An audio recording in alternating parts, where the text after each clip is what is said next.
Agentic AI is the software industry's and consultants' latest darling. But how can leaders address the uncertainty of AI-driven automation and autonomy that their team members are feeling? In today's episode, we'll talk about how to lead when AI creates uncertainty in the workplace. So let's jump right in.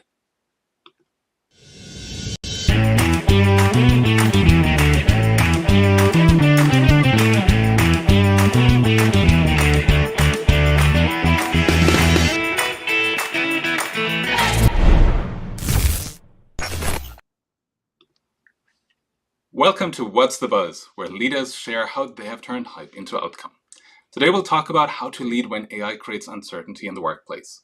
And who better to talk about it than someone who's helping companies develop digital strategies and lead innovation around AI, Alison McCauley. Hey Alison, thank you so much for joining. I've been looking forward to this conversation. Awesome, that makes two of us. And I hope for those of you in the audience, you're just as excited as we are. But Alison, maybe not everybody in the audience knows you yet. Why don't you tell us a little bit about yourself, who you are, and what you do? Sure. I have spent my entire career at this really exciting intersection of emerging technology and human behavior. So how emerging technology affects us as people, as individuals, and as organizations, as teams, as culture and society. And so I have to say, it's never been more interesting than it is right now. I began my career at when the field of change management was just forming, and it's been fascinating to see how some things have stayed the same since those early days when we were really literally writing the playbook for change management, and some things are brand new. And I started working in AI in 2010. Very different times, very different kind of space. And so it's been really fascinating how things have changed over these last couple of years. And it is truly a whole new area that needs to be navigated. And so that's why this topic that we're talking about today is kind of the topic of the era.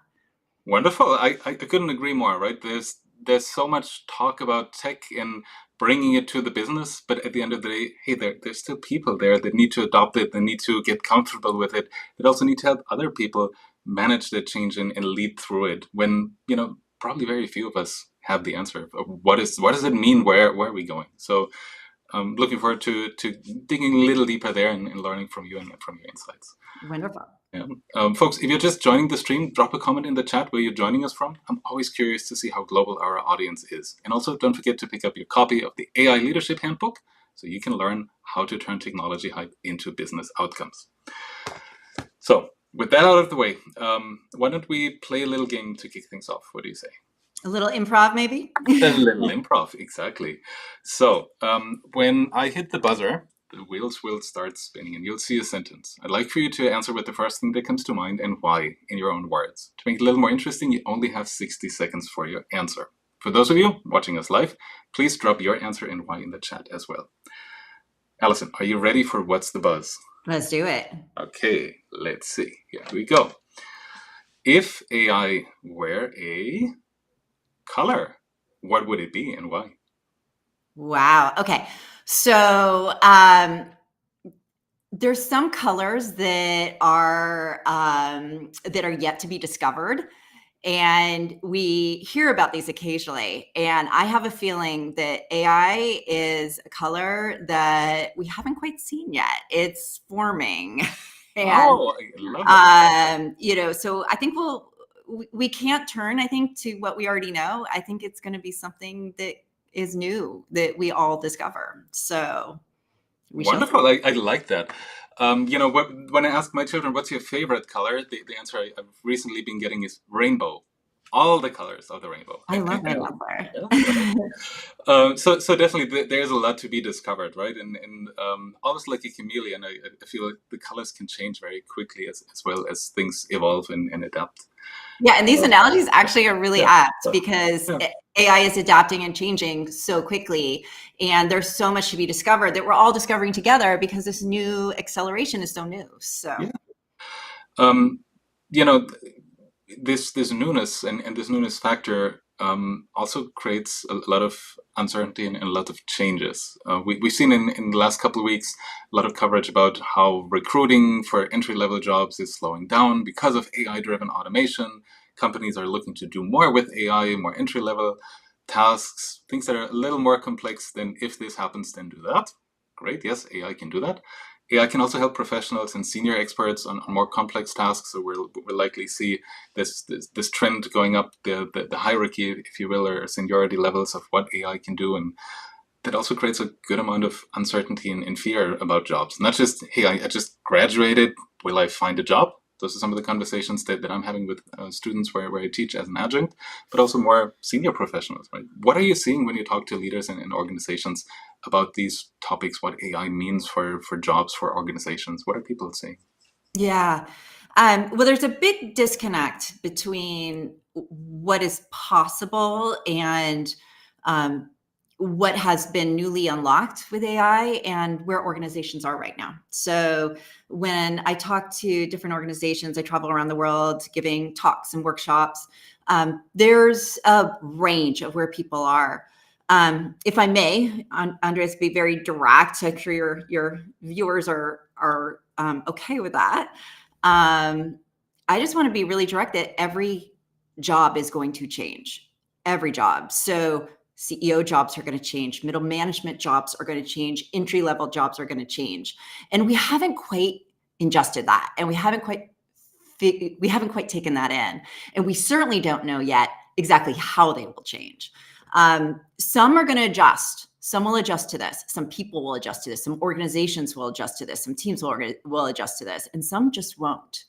And some jobs will disappear and new jobs will be created, and we just don't know exactly how. And, we've seen shifts like this before. So the Industrial Revolution, before the Industrial Revolution, we were a largely agrarian economy, and that shifted. And every single role, every single job, every single industry changed. And now we're at the beginning of this cognitive revolution, but we don't know where it's headed. And when you look back at the Industrial Revolution, it's almost like it unfolded with this choreography that was so well orchestrated, but that happened over 80 years. And now what we're seeing is, in the matter of just a few years, or even in some cases a few quarters, it's changing fast. And so that throws people for a loop. And what I see when I talk to organizations is that no one's figured this out yet. We're all kind of figuring this out together. Those that are better equipped to see what's happening at that front edge of change are those that have their hands in it and are leaping into the unknown. So I really advocate for that, because you need to see change as it happens. The best way is to get your hands in it and really work to understand it. I love that call to action, right? A lot of times it's really about seeing and feeling, so that on one hand you can either believe, or you can also understand, what does it actually mean? What does it do? What are the opportunities? What are maybe some of the challenges where this sounds more like a big promise, but I know that here could be some holes that we might run into. It's also been a couple decades since we've changed how switchboards work, and switchboard operators, right? That were superseded by technology, or people pressing the button for you in the elevator. I must say, I was in New York City the other day for a tech event, and there was actually a person pressing the right button on the elevator, so we got off on the right floor. But we know that these are more exceptions these days than the norm. But I also feel that from the Industrial Revolution to some of the robotics in the 70s and many other evolutions, it feels like it's never been that fast, or also it's been so far and so long ago that very, very few of us actually relate to this. So for our generation now in the workforce, and those going into the workforce, this is really, really new. Right? It's the first time that there is such a big monumental change that's happening with us and to us. It's fascinating. We forget every single time there's a transformative technology. We forget how much it changes us, and also how every single change of that magnitude comes with a combination of fear and excitement. So you mentioned elevator buttons. When things were first electrified, when electricity first came to us, it was met with fear and excitement. The president of the United States, when electricity was first installed in the White House, would not switch the lights on. He had his staff do it because he was scared of it. It's that combination. It's just that it's hurtling towards us so fast. And that's also because it's changing so quickly. That's why it's important to be in it, because things change sometimes week to week, but definitely quarter to quarter. And if you're not in it, you don't see it. Someone else, your competitor, might. That's very true, right? We're seeing that a lot, and even competitors that are not even born yet are jumping on this, right? And will go into spaces that are underserved. But I'm curious, what do you recommend in addition to getting hands-on? How can leaders support their teams and organizations on this journey? And maybe right from a team to org, unit, company level, there are many different layers of that complexity, if you will. How can leaders support their organizations? So that's such a huge question. I have several different methodologies to get at different angles of that. And so I'll give some hints on some of those, or over summary of some of those, but then I also want to talk bigger picture about it as well, because there's a lot of opportunity to sort of step back and think about it. As I mentioned earlier, I have been working in change management and digital change since the very beginning of that profession, when it was first codified into a formal profession. And a lot of the lessons that we developed in some of our first playbooks are still valid. And so what's really critical is to meet people where they are. So people all across your organization are all different levels of understanding of what's happening in this organization. We need to meet people where they are. So you need to understand where they are. And you've got people in your organization who are maybe even using this in their personal lives to do all kinds of exciting things. That's incredible expertise that you can tap into. These are passionistas that could be nurtured into change agents. And so mapping in your organization, who's using what, where is the passion, where's the understanding, is one way to start to bring your organization, to build the AI muscle of your organization. Another piece that we could talk about a lot more is how you connect to value. So we tend to talk about AI as technology. Of course, it's a technology, but the real opportunity and where the unlocks really happen in an organization are when we start talking about what is the real business need that you have in your organization, and focus there. So put aside the technology, focus on where the business need are. What could we do without constraints? What would we do if we could remove blocks and barriers that we have today? What would we be able to achieve? And then start the AI conversation from that focal point. So that's about really showing people how to get to value in it. That changes everything. And the other piece is about really patiently showing people the way. This always takes longer than people think. Once you understand AI, you kind of think, oh, everybody gets this. It's so obvious because you get bombarded in your echo chamber around AI. But truly, people need a long time to be able to understand how to move in that direction. And so I emphasize a whole arsenal of change management techniques around being able to create learning circles and sharing networks, storytelling, feedback loops. So there's a whole bunch of organizational mechanisms that we can put in place that have a huge impact. So anyway, those are some of the little summary of some tips and tricks, but just to kind of bump it up a level, I'd say that, so when I give talks, one of the big surprises that a lot of leaders tell me they were surprised by afterwards in the Q&A and the discussions are how important expertise is in this moment. So, we're in a world where AI can generates a lot of, it makes things up. It still hallucinates, right? And only your experts in the organization can really identify AI garbage for what it is, because it presents it in a way that feels really great. You were talking earlier about entry level and some of the challenges for entry level. people without the experience can't identify AI slop and AI junk for what it is. It's your experts that can. So your experts are the one who can understand, how do we leverage this technology? And you have experts all over your organization at every single level, every single functional area, every single department. And so being able to equip your experts with the knowledge to use AI is what unlocks the opportunity. They're able to navigate the systems. And no matter what organization at this point in time, you probably could use more expertise. And so if your experts understand how to use AI to amplify the knowledge they have, if they're able to really truly orchestrate these systems to make it work in that way, you amplify your expertise. And so that's so much of the opportunity around here. And then the other thing that I would really encourage leaders to do, and this takes some time, is that we have there's an opportunity in this moment, not just to automate. Today's AI is not just about automation. And we have 30 years of experience with automation, more than 30 years, but like a real focus around 30 years of expertise around automation that works in a certain way.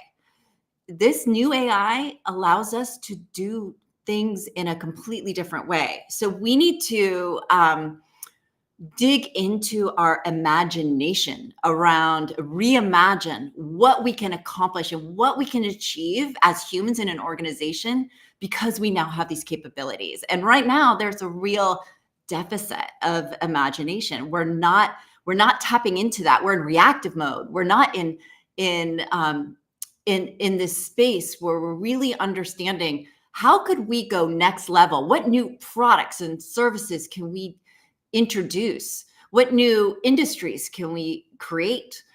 Because we now have these tools. And so that's the other piece, is to really tap into, what can we make out of this? What can we do when we no longer have the cognitive limitations that organizations have been governed by forever? That's such a great overview. I've brought generative AI into the classroom where I teach undergrads in business. How do you actually use these tools? In last fall, we talked about prompting techniques, and we talked about ChatGPT and Anthropic, and probably half of the class, maybe a little less than half, said, yes, I've used these tools before, but I would love to learn more how I use them properly.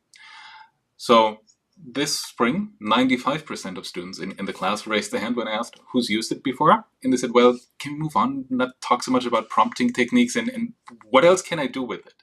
So on one hand, right there, there's this incredible trajectory that even students and younger people are on, to incorporate that into their daily work. And we need to talk a lot about responsible use. And there's some good studies about your brain on ChatGPT. What do you actually retain and learn? But the interesting part there for me was when I said, well, can you create, for example, a sample questions that a recruiter might ask you about a certain job that you might apply for as an intern? And then I asked them, what do you think about the response? How was ChatGPT's response or Claude's response? And my student said, well, it was good. And I said, well, what do you mean it was good? Oh yeah, it gave me what I asked. I got a list of questions. Like, okay, are the questions specific? Are they helpful? Do you think they will ask you? And I said, well, I don't know. Yeah, I think they're good, right? So what I realized is similar to what you shared, that depending on your expertise, and I'm seeing this in corporate trainings a lot, where professionals are able to discern, is this good quality? Is this okay? Or is it really, really bad? Unless you have a rubric or some kind of a reference frame of what does good actually look like, it's really, really hard to discern, is this actually valuable, useful, good, or is it just fine or total garbage? Right? So that value of expertise and experience, what you mentioned, I think is incredibly important.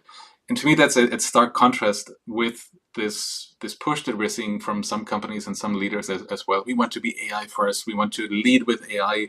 We will do everything with AI. And if AI cannot do it, only then we hire people, or we hire people back. And you already have people in your company, and they are very knowledgeable. They know a lot about your business. They have a lot of tacit knowledge. So to your point, how can you augment them with the right tools and leverage their expertise? I think that's critically important.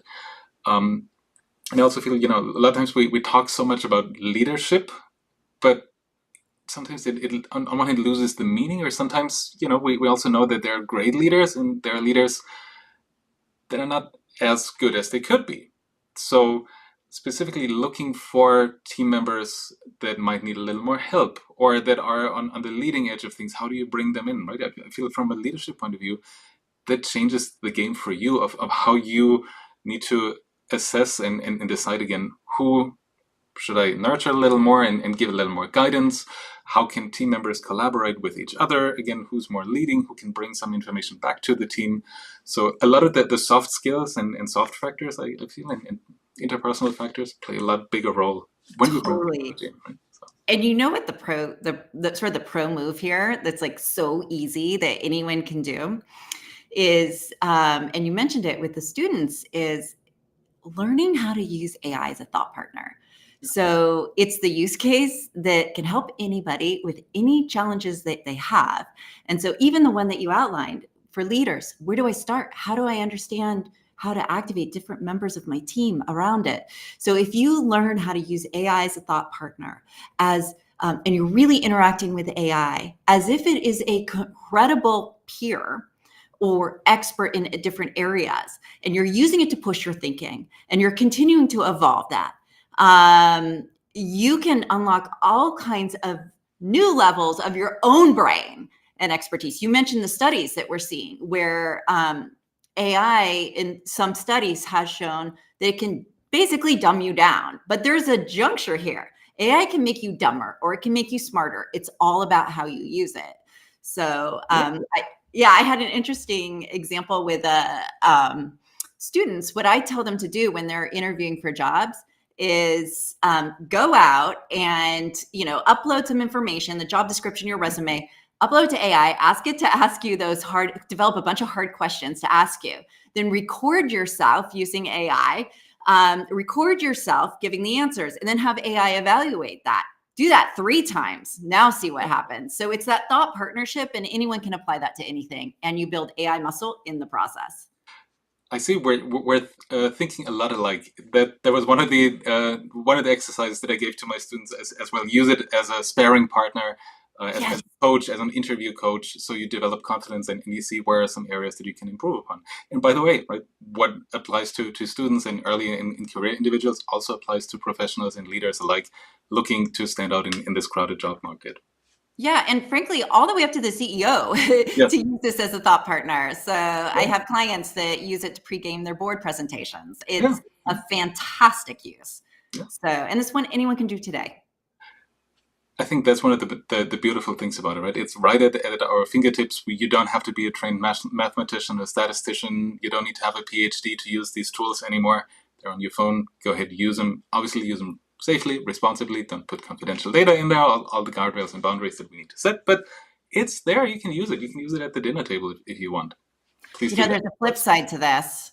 Yeah. So when we are confronted with too many choices, we tend to freeze. Have you ever had that happen? Oh, yeah. Yeah. So this is called the paradox of choice. And what happens is we actually have this with AI because we are used to technology. What it does, that's dictated by the technologist, right? It's dictated by the app. All of a sudden, you sit in front of AI. What happens is people freeze, right? They have no idea where to start.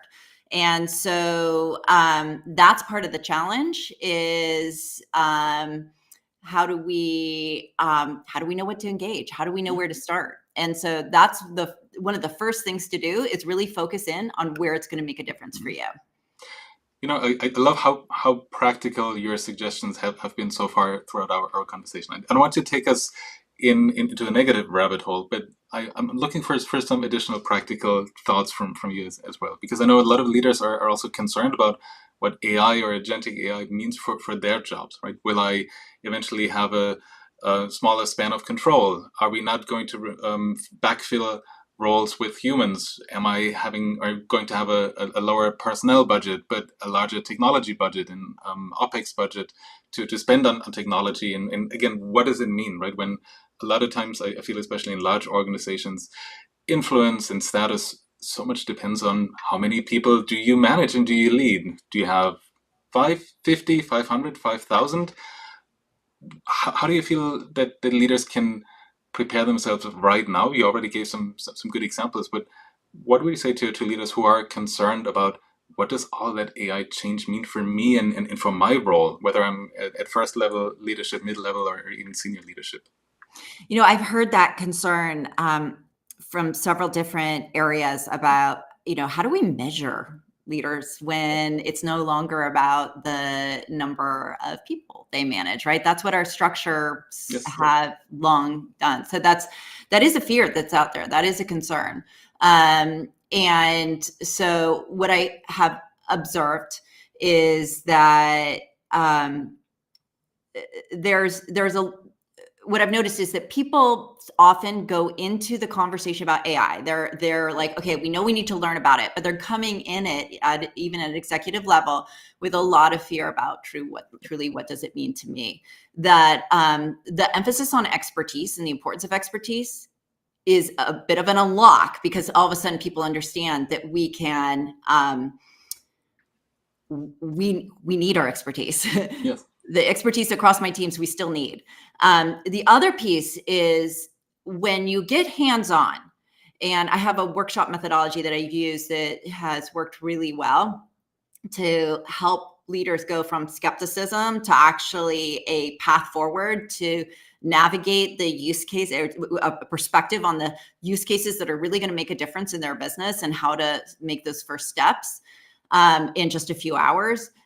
When you get to the point where you're thinking about your business problems and how to solve them with AI, and you can collaborate as a thought partner with AI to do that, that's where you see the shift. And all of a sudden it's like, wait a minute, I can solve these perennial problems because of it. And I can help with my team. I can reimagine what a role is about and how I can better serve my customers or build better products and services because of this. So I'll give an example. I was working with a team where we were actually, the organization wasn't aware of really the kind of change that was happening in the middle level of their organization with AI. And so they decentralized innovation. I recommended a combination of decentralized and centralized innovation around AI. They'd done the decentralization work, so people were equipped with tools. So one thing that we were doing is mapping out where are the people who are using it in ways that are effective, because a lot of organizations don't even know how it's being used. And so I found a woman who had worked with, they had a service that was a very costly custom quote process. It took weeks of back and forth. So she'd created a tool using Claude that enabled that work to be done in a matter of hours. So then I dug into with her about how the team feel, because all of a sudden this team that had been doing the custom quotes had been spending weeks of time, and now it's just hours. Yeah. Their job could disappear. But of course, they were excited about it in this situation, because now all of a sudden they could spend all their time on developing more strategic relationships. Yeah. So that's where we can start to see these kinds of differences. I love it. I love the positive that is in these transformations as well, right? And thinking about the client that you mentioned, if you previously spent weeks creating these custom quotes, now it's a matter of hours. So how many more quotes can you create in that same amount of time? Meaning, how many customers in addition can you serve, or can you serve more quickly? How deeper can you serve those customers? That too, right? So it's not just about how can we now repurpose or reduce the number of people that we have, because we still plan for that same volume of custom quotes, but what else can we do? And I think that's the big opportunity for businesses and for leaders alike, to suss out what else can we do, in again, what can we deliver in terms of value and customer satisfaction in that sense. Now, Alison, we're getting close to the end of the show, and I was wondering if you could summarize the key 3 takeaways for our audience today. Yes, so I would say very clearly, jump in if you haven't already. So that's number one. Get hands-on. Really get hands-on. The other thing is really lean into the expertise in your organization. Equip your experts with AI, enable them, and help them chart a path to how they're going to amplify their value through AI. It's a huge opportunity. And the next thing is leaders should really lean into imagining and dreaming what is now possible with these tools. It's not just about automating what we're already doing. It's about rediscovering, reimagining what's possible because of these tools. I love that, right? It's all about dreaming big, getting hands-on, experiencing for yourself what it can do, and helping those around you have the same enlightening experience as well. Yeah, there's a lot here. There's a huge opportunity here for those that are ready to jump in. Perfect. Alison, thank you so much for joining us and for sharing your experience with us. I've really enjoyed our conversation. I love talking to you. It's so great. Perfect. All right, folks in the audience, see you next time for another episode of What's the Buzz. Bye-bye.